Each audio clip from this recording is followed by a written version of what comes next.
If they do that, the Cougars will be very, very, very, very tough to beat. Off the window, no. Roberts tried to get it. Shed for the win. Got it. Just with 14 points, but you just look, the way that he dominated the game was in controlling the pace and making smart decision after decision. Call the 5 slammer jam. Go to pizza spot before or after. The dream is alive for Houston. Go Cougs! Let's go!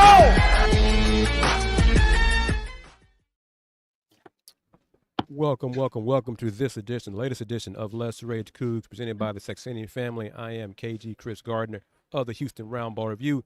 With me is Dayon Dunlap. How you doing, brother? I'm doing well, man. Another Cougar beatdown. Looking forward to conference play. Can you hurry up? Yeah, Cougs won. They defeated the Troy Trojans. Final score of 62-42. It was ugly offense, low scoring. Troy plays a deliberate style.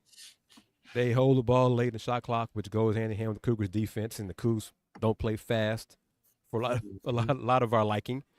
So not a lot of possessions, not a lot of made baskets for a long time. LJ Cry was the only player in double-figure points. Emmanuel Sharp finally joined him late in the game, but LJ scored 22 points.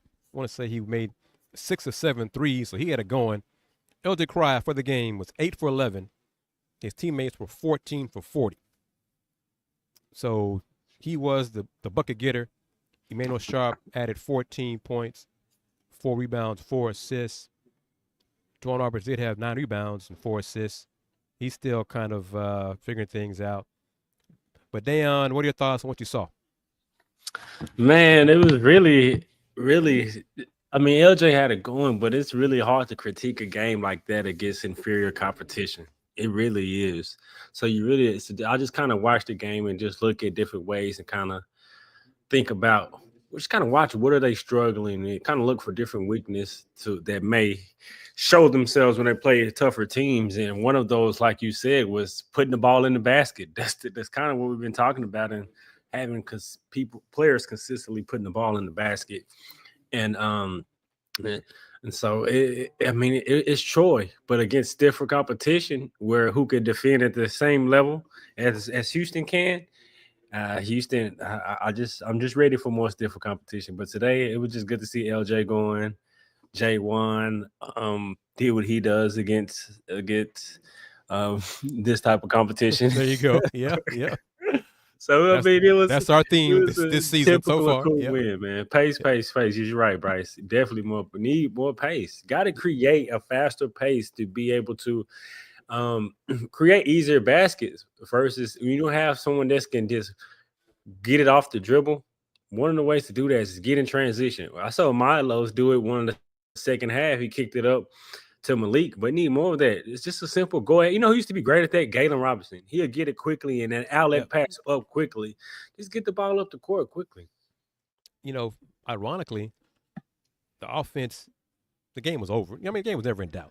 Let's be real about that. This was a chance for a get-right game. But the offense picked up pace when Malik Wilson had the ball, was running the offense. Yep. You know, they scored a little bit quicker, and one of Emmanuel Sharp's three-point baskets came on a Malik Wilson drive into the paint. Defense collapsed and kicked it out to Emmanuel Sharp, and Emmanuel hit a deep three. Now, Troy played a lot of junk defense, a lot of zones, 1-3-1, 2-2-1s, all kinds of different defenses. And his fans know, Coug fans know, and as Coach Sampson tells us, you know, the Cougs don't practice against zone defense because they don't play zone defense. You could see a little bit of that as it was an issue. But I want to bring up for you, T.I., thank you for chiming in. Bryce as well. Brother, you want to send you a link. You want to join in and chime in that way too? Want to do that? But did y'all notice in Coach Sampson's media session on Tuesday, you know, supposedly to preview this game, but there's no question about Troy, Coach Sampson himself said that this year's Cougs team does not have guys to beat people off the dribble. He said it himself. He said his team is a better shooting team, but they don't have guys who can, you know, break down defenders, get into the paint, get the ball in the paint. Line, yep, exactly. Get the free throw line. Collapse the defense. They don't have that. So Coach Sampson said it. So he acknowledged what we've been saying for a while. Dayon has said it for a long while. So Coach Sampson said it. So I think this season, this team will have to win differently. The defense was good. Yeah. Okay, it's gotten better. I think the practices, the time off, non-games has helped them improve the defense. Communication was better. Not too many breakdowns on defense, but the offense, Lowe struggled. Everybody else struggled except LJ Cried, put the ball in the basket. It's a win.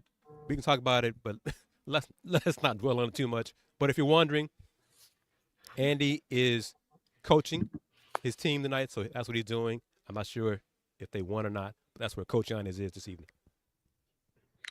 Yep. Just to piggyback, like the points that you made that Coach Sanford referenced, and I think that's one of the things that I think Milo's really he needs to be the one to do that. Not only ignite the tempo, but in the half court, get the ball in the paint. You don't have one thing about previous just last year with Jamal, even if he wasn't making shots, he was able to collapse the defense, and that's the least that you. I don't know if it's a mindset, it's an effort.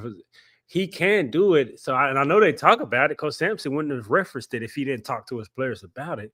And so that's one of the things that is kind of I don't want to say irking me. It's kind of noticeable. We're just watching him. Like there's no one like Coach Sampson, nobody that can really just beat anyone off the dribble. Malik can do it. He's just so erratic with his decision making sometimes.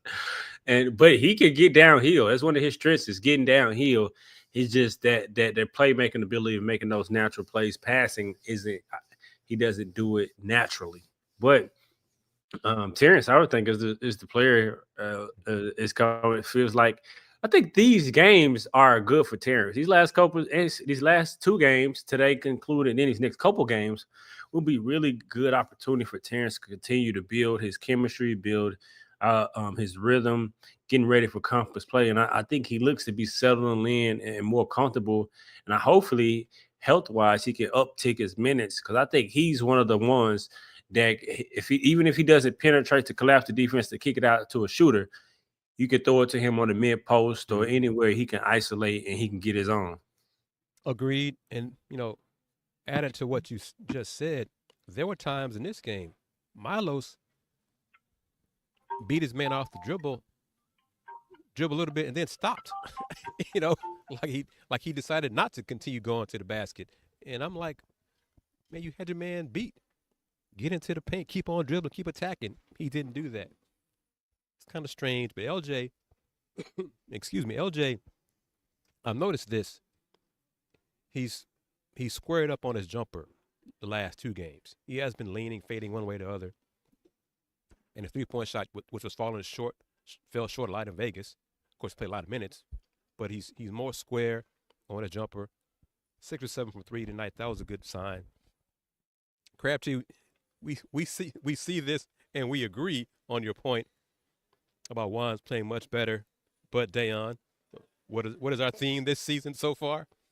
He's playing better against lesser competition. Yeah. He's not doing this against Auburn and Alabama, big boy. Let's see him do this again. It's a preseason All-American we're talking about. Right. So we got to hold them to their standard. Exactly. That's all it is. It comes from respect. And he's earned that notion preseason. He's earned it. And I think we expect him to step up when the competition stiffens. And I think he will do so but still whatever it is offensively, he won't even shoot a mirror. I don't even want to say it anymore. Yeah. At least I don't even want to say it. But I think he is playing well. I will acknowledge that he's playing better. He needs to be great at doing what he does great, and that's at least bringing toughness.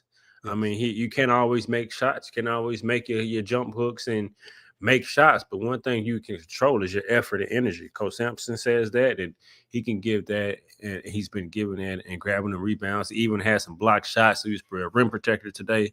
He was well-rounded today. Is this about Juan, Bryce? He can't shoot. But he won't shoot. He won't even look. But he won't. Even the mid-range, like free throw line extended. Like he won't even do that, and that can help with spacing. That'll keep from that extra big from clogging the paint. Even if he would just take it. Even if you don't, I ain't not even a three. We talking mid range, like free throw line extended, 18-foot, 15. Yeah, I'm going just 10 to 12. 10 to 12. Yeah. I mean, but I want to ask you, well, first, anybody who was at the game, let me know. Let us know in the comments because I tweeted it out. I want to know if y'all heard it because we heard it way up where we sit in the media section. During the timeout, second half, Dan, I don't know if you saw my post tweet about it. Coach Sampson slammed down his clipboard 3 times. 3 times during the huddle. 3 times. You could hear it. I mean, because it wasn't a sold-out crowd. It wasn't like, but he was frustrated. Obviously, I could not hear what he was saying because I'm so far away from the bench, but you could hear the clipboard hit the court. He yelled, and then next thing I know, he leaves the huddle and goes sit down on the bench by himself. So he was frustrated at the players. They weren't playing fast enough. They were just kind of sleepwalking going through the motions. You could tell Coach was frustrated. He does that kind of hand motion to get them to play faster. They weren't doing it. Now, after that timeout, I will say this. They did kind of speed it up and play a little faster. But just your thoughts on hearing Coach, I'm telling you, he slammed down the clipboard. Like Kellen got it back, gave it to him. He slammed it down again. Someone else picked it up, gave it to him. He slammed it down again. What are your thoughts on that reaction he was giving? His frustration. I think just watching that game, he's looking ahead. Like we can't play this type of quality of basketball and beat better teams, upper echelon, quad 1 teams, better teams, conference teams, Big 12 teams, even if that matter. Just keep it in the conference. Like they have to play better. And to Bryce's point, this is a great point. This is offensive rebounding was one of the ways they hid their offensive deficiencies. And one of the ways by doing that was just getting into the paint and getting shots up. It's like some of these players pass the ball, don't even look like they want to get a shot up. Like get downhill, floater, get it on the rim, give your rebounders a chance to go get it. And that's one of the things that I don't see a lot of. But I think Coach Sampson probably, from my perspective, watching the game, he's just like I know it was a blowout, but it wasn't a dominating win to me. I mean, defensively they dominated, but it wasn't. It wasn't. It's like they played down to the level of their competition tonight, even though defensively they're more superior, so they can stop them from scoring. But it's like it still doesn't seem like they found that, and it's still so early in the season. So I don't expect them to find that offensive niche. But to a team like this, I'm sure from his perspective, probably worked on a few things and some of the few things they wanted to do coming into this game. And he's like, hey, we've been working on this. We've been pointing on this, like, do it. And it seems like watching the game, you could just see like we're winning, but this isn't going to lead us to where we're trying to go. It needs to be better. We got to play better. It needs to be better. Times against when Troy did the full court pressure and the guys, the Cougars like Terrence pull up a dribble in front before crossing half court. They got a violation, 10-second violation on that. Just sloppy stuff, like little things like that you just can't do. Now, Troy led Arkansas at halftime by a point, 27-26. I checked the box score, and I was surprised at that. I know they only lost by like 16 to Arkansas on the road. So, but that game was low scoring. So this is the kind of style that Troy plays. They make it slow. They don't take a lot of shots.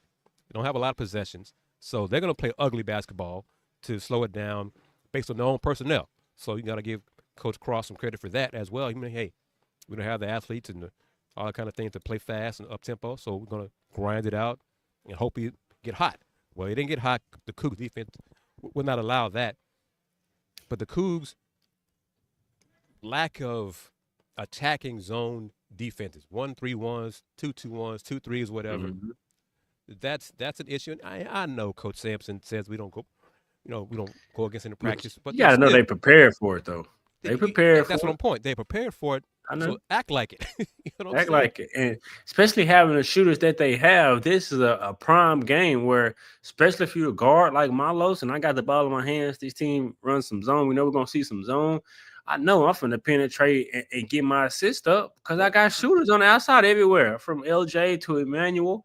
And so I think that was probably my frustration watching the game. It's like the kind of the same things that we're critiquing and Yeah. still in this game against Troy. And they have to get better in those areas. You got to take it from me. Coach Sampson is saying some of the same things. And so I know my eyes aren't deceiving me. And I don't know what it's going to take. I think maybe really is going to take LJ to do it. I think he's going to have to. I know that's not his strength or his comfort level, but I think he's going to have to be that guard and not just be a 3-point shooter, catch and shoot. When he's in his pick and roll action, he plays a lot in the ball, a lot of pick and roll. He has to be the one to put his head down sometimes to get downhill, whether it be just to get a shot up and give an offensive rebound chance, or whether it's to be to drive and kick it to someone. And Milos can shoot. So I think LJ is going to have to kind of set that tone in that manner of aggression and getting downhill, and then the others will follow. And just briefly remind everybody, of course, you're watching this edition of Let's Rage Coogs, presented by Steve Saxenian and the Saxenian family. Salute to Star Pizza, Mike and his wife Jennifer, for their support of the show. Star Pizza, great pizza. I finished off the pizza yesterday, that he brought for us on Saturday's game. Star Pizza, they deliver 3 locations in Houston. So it was since 1976. Star Pizza, outstanding pizza. Brother, I'm looking forward to you coming down here for a weekend to enjoy some pizza with us when Andy's not coaching. But yes, who was that? T.I.? Yes, Andy's in his second year coaching. I think it's 9th and 10th graders at Kip Academy. Is that right, Kip? Where's that? Yep. Yep. He says he didn't have a lot of height, but he does have some guys who play tough and hustle and get after it, trying to build up their confidence going forward for them. That is what Coach Yanez is doing. Milos will pan out. I mean, he played well not too long ago. He didn't make shots tonight. He had, 5 assists? I think. Bosco, right? Yeah, he had 5 assists. Didn't make shots. Mm-hmm. He took 7 shots. No turnovers. So the turnovers came from Terrence Arsenault. Terrence had 4. And some of those were sloppy and playing slow. Javier, turnovers, but had 4 rebounds. He was a little bit better. You could see him kind of getting more comfortable in his role coming off the bench. Yeah. JoJo got banged up a few times. John Houston, the shaman, treated him, looked like his knee or ankle a couple times. So I was worried about JoJo. But this game also, I was like, there's no anybody get hurt. That's what I was worried about as it progressed. Yeah, same. Mr. Big Tex, I think Milos will pan out. I mean, it's still early in the season, and we're critiquing each game, and it's still early December, and so it's a conference play hasn't even started yet. And I think over these next couple games, more repetition, live action, more film to get ready to really for the coaches to really break it down. I think the coaches, I got to give, it's trust to the coaches from what they've done and what they've able to help their team develop through the season and get to a point to where this is what we need, and getting them to trust that and buy into it and do it. I trust them. I think they're going to coach them hard and give it to them raw in the film. Like, look, and I think at some point when the season comes, I think it's going to click. I'm just wondering who's going to be that guy. Like Coach Sampson said, we don't have that guy. No one has cut. Like each team going back, they had a guy. You go back from Rob Gray, you go to Quentin. Mm-hmm. I mean, you go to Marcus, you go to Jamal. I mean, Caleb at one point was that guy. I mean, they've had some guys, and I think this team is still trying to find it. I think Terrence, if he can get healthy and uptick his minutes on where he can play more, he was recruited to be one of the next ones. At what point does he get healthy enough and put it all together? Yeah, he's got to be consistent. He played, I think, 22 minutes tonight as back-to-back games, but 22 minutes for him.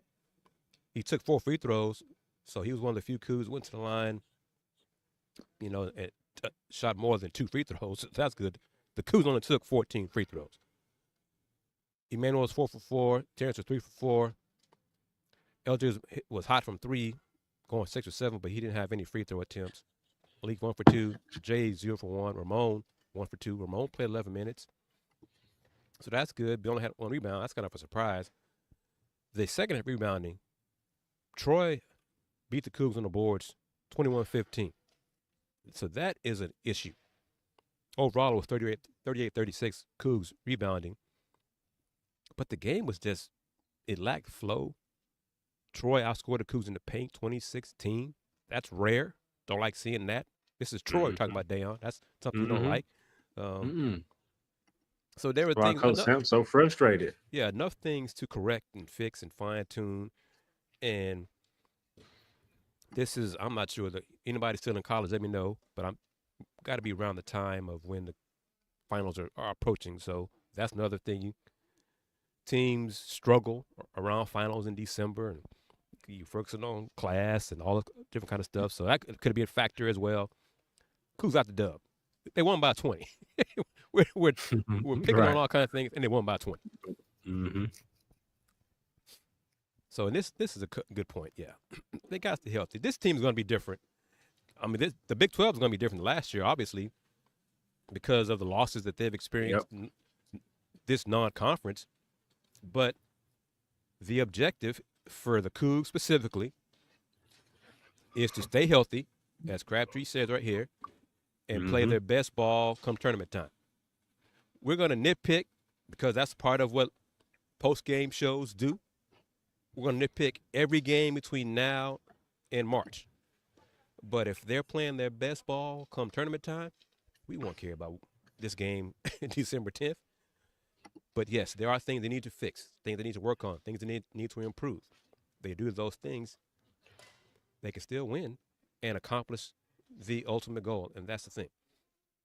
And this is true. This is true, too. We are not the same rebounding team. Yeah, we aren't. We see it. I think, Dayon the last couple games, he had 9 tonight, 12 last game.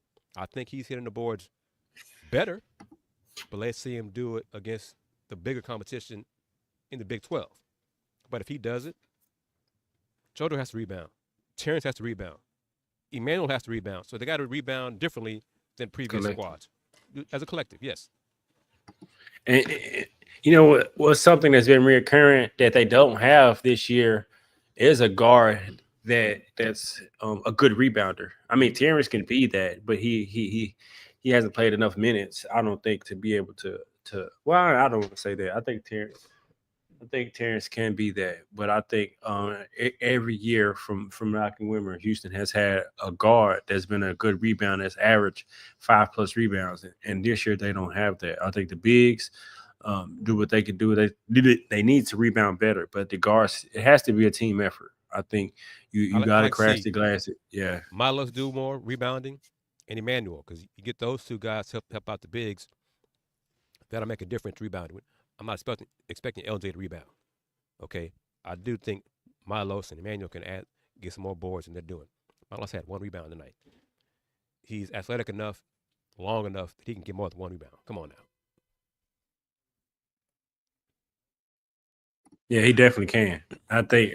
I mean, he wanted this role. He wouldn't have came to Houston if he didn't want the role, want the pressure. I'm sure that that's what he talked about when he talked through coming to Houston. And now it's about understanding it, not settling in, and getting that Houston in his blood. I mean, I think you can still see it slowly but surely, but he got to rebound. And if he does rebound, that can enable him to push the ball quicker. Yep. You get the ball, now you push the break. You don't have to wait for an outlet. Now you get it and you push it.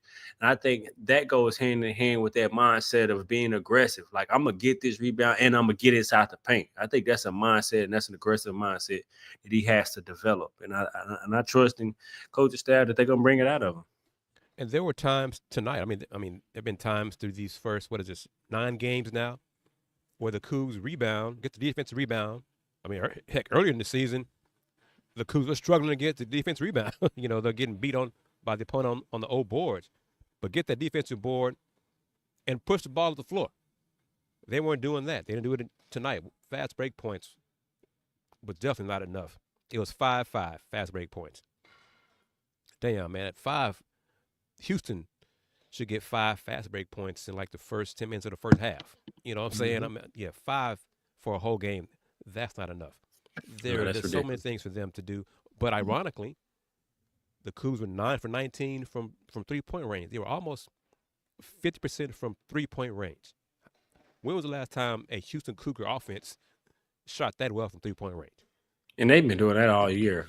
I know they ship probably nearly 50% on the season, and that's a consistent. And I think this team is a really good shooting team, and they could take that to another level by getting them more shots. Yeah. I mean, like, play faster, get in transition, give your shooters a chance to take more shots, get downhill, collapse. And so I'm not surprised with that, but I think they could even take it to another level by getting more shots in which in result, just to impact the game in so many different ways. But I think definitely this is one of the better shooting teams. But you got 2 snipers. I mean, in Emmanuel and LJ, that's what they specialize in 3-point shooters. And that's why they felt, I mean, they mesh so well with Jamal, because he's a natural driver and finder.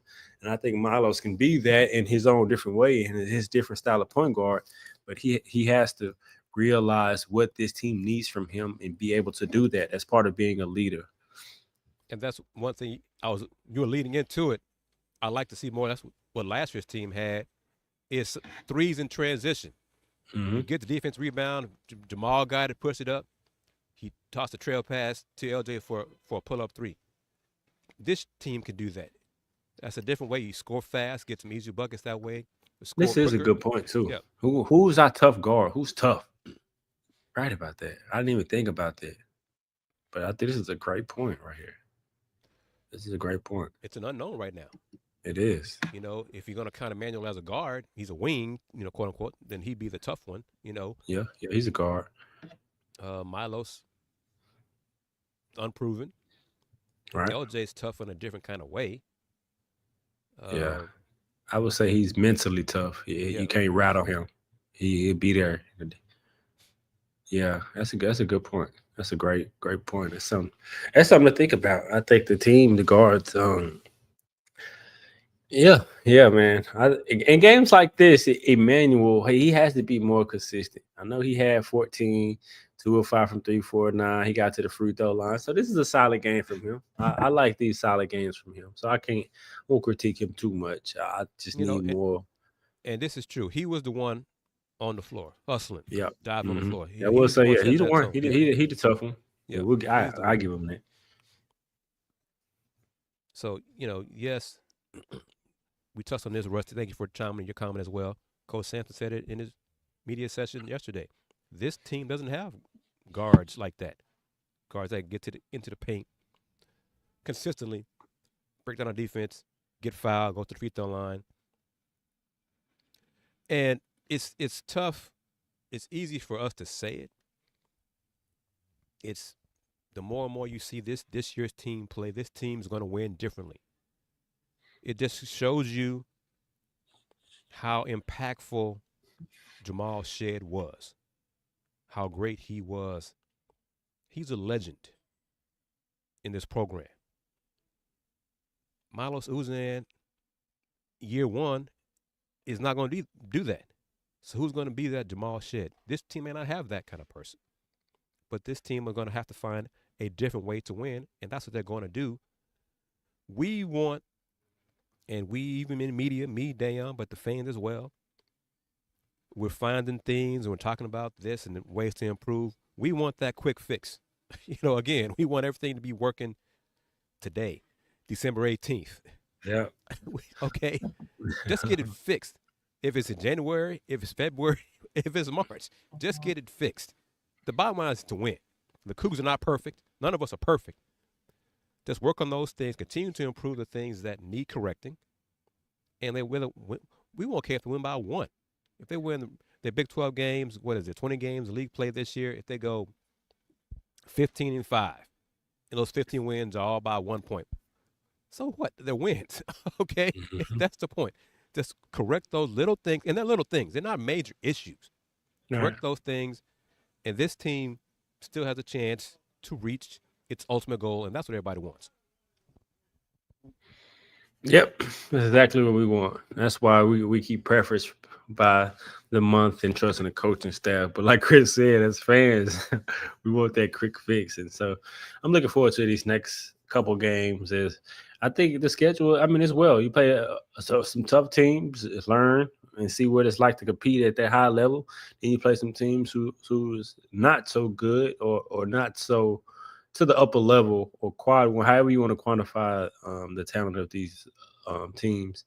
And I think that really highlights and helps you see things in wins versus in losses. I think there's quality in doing that. And so I'm looking forward to it, man. And and this is Coach and LJ touched on it the last game. Coach is putting the ball in LJ's hands more. LJ said he's playing freer on the court. That's a positive. I think that's going to bear more fruit as this season continues, as long as he, knock on wood, stays healthy with those foot problems. But he's had 2 very good games. Just got to get, as Dayon says, Emmanuel's trying to be more consistent. Terrence be more consistent.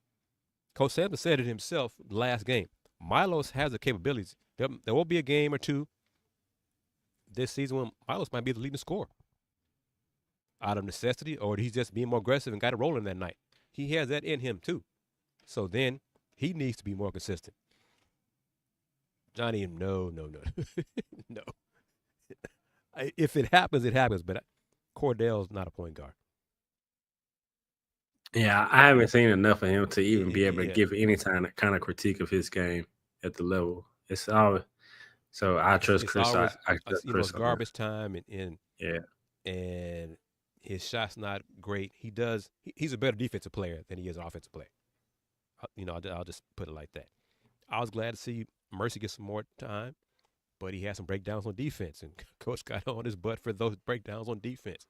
He had a turnover in late first half.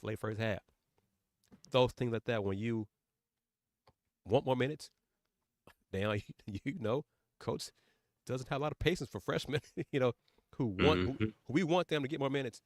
But when they get those minutes, they can't make mistakes in those minutes. You're not going to get a lot of minutes, but what you do with them, you can't turn it over. You can't be late on trail screens and leaving your man open for a 3. Those things can't happen. Yep, can happen. And I think it's specifically for Mercy. I mean, you watch a team that struggles putting a ball in the hoop, and you hear Coach say, well, offensively, that's going to get them on the court, and defense is going to keep them on there. Well, he may have a few defensive laps, but you see the team still struggling to put the ball in the hoop, and the coach said it himself. The scoreboard doesn't count stops. The name of the game is putting the ball in the hoop, and so, I mean, at some point, I don't know. At just some point, just as fans, we want the best for the team. Like you said it well, Kris. We kind of want to fix that. I mean, you couldn't have said it better. You couldn't have said it any better. And we have to trust the coaches. I mean, last game, Mercy played before Malik. This game, Malik played before Mercy. So if it's based on how they do in practice, then it's on them. If Malik took the fact that he didn't play last game and did a better job in practice than Mercy, he deserves those minutes. I don't think this team is not going to just give minutes to players who don't deserve it. So it's up to think Mercy, it's also game by game too. I think this matchup, and Coach Sampson. I mean, I've said this numerous times on the show. What makes him such a great coach is he allows the game to dictate who plays and what needs to be done. So many coaches have their rotation and have certain players that they're going to play in certain systems that we're going to do this. But if the game isn't going that way, do you adjust according to the game? And you let the game tell the story. Coach Sampson, he will do that. Like you just mentioned, those 2 examples. Mercy came off the bench last week. And so it's that lets players know, like any given moment, coach will come to me. I just got to be ready. Got to be ready. And I talked to Jacob McFarland before the game. He was just walking out of the locker room as I was leaving the media room. He's walking slowly. He's got a little hitch in his gait, but no crutches, as Coach touched on in the Zoom call. Jacobs, what did Jacob tell me? He can work on upper body. He can do ride a bike, so he's able to do certain things for his rehab, and he's just got to take his time, and it'll be a slow process for him to heal. But this is funny to me as an older person. Damn, I'm not up there yet, but as an older person, because of Jacob's injury and the surgery he had, he told me that the cold weather is bothering him. So I think he got a rod probably, inserted in the leg. So I told him, I said, man, you just keep living, because the older you get, your bones will tell you a lot of things about the weather. So, but yeah. I definitely can relate to that though, because I got a raw right here in my shoulder, and I can feel it when it gets colder. So I definitely can relate to that. Yeah, but yeah, this show's not going to be long. We're going to wrap it up. Again, as always, thank everyone for your comments. Thank you, of course, to our sponsors, Steve Saxenian and the Saxenian Family, for supporting the show, being the primary sponsor of the show. But it's also Star Pizza, Mike Pittman and Jennifer Pittman, for their support of Let's Rage Coogs. Coogs helping Coogs. Both of them are Coogs. Saxenians are Coogs. It's all about helping us. Thank you guys. I think 95%, 99% of our viewers are Coug alums, the Cougar students. So thank you as always, and we're going to continue bringing Let's Rage Coogs post-game shows to you throughout the season. Quick reminder, if you're joining us late, Andy Yanez was coaching his basketball team, so that's why he's not on this edition of the show, but hopefully he'll be with us next Wednesday when the Cougs face Toledo. Wrapping it up, the Cougs won, despite all the things we said about what didn't go right. They won by 20 over a decent Troy team. Final score of 62-42. I am Kris Gardner of the Houston Roundbar Review. Subscribe to my channel on YouTube, Houston Roundbar Review. Follow me on other platforms. And as always, the Houston Roundbar Review since 1994. Local name, global perspective. It's always a pleasure joining Kris, and we holding down for our brother Andy as he coaches, like Kris just mentioned. So hopefully they got the dub as well. We wouldn't really do this, and we'd be able to do this without all of our followers and supporters. I mean, we can't thank you guys enough for taking the time. You could be anywhere in the world, but you're here with us. So we greatly appreciate it. Shout out to the sponsors, Saxenian Family, Star Pizza Family, and we're excited. I'm excited about this season. I love this coaching staff, and I love this team. And I think they're growing and they evolve. We get better and better. And I'm excited to see where this team goes and be right along that journey with them. And I can't wait to see Kris's smile, wait to see him jump up and go crazy. And I'm going to record it. So we're looking forward to it, guys, man. It's always go Cougs, baby.